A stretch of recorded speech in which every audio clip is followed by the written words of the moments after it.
conhecer o jardim de Alá, onde nas cores das madrugadas ainda canta o sabiá. Tardes morenas de Mato Grosso, a paz do mundo achei por lá. Árvores lindas e bem cuidadas, soltando flores amareladas sobre as calçadas de Cuiabá.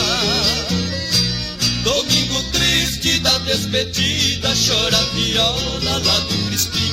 Deixei o Mato Grosso do Norte, mas pela deusa chorando ao fim. Eu fiz pra ela um simples verso, o universo sorriu pra mim. Minha viola brilhou nos campos, devido aos bandos de pirilampos, nos verdes campos lá de Coxim.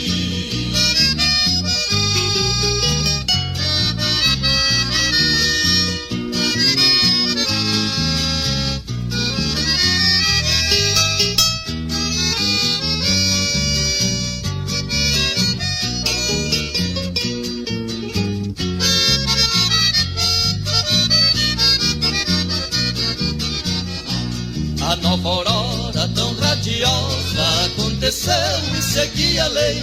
Em Campo Grande passei pensando, por que será que quero outro alguém? Mas um amor assim repentino, às vezes vale por mais de 100. Notei de modo tão caprichoso aquele lindo rosto charmoso, olhar manhoso de quem quer bem. Adeus rainha matogrossense, não sei se foi meu bem ou meu mal. Só sei que nunca em minha vida eu encontrei outro amor igual. Adeus gatinha tão carinhosa, estátua viva escultural. Adeus menina de fala franca, que tem a graça, beleza e banca da garça branca do Pantanal.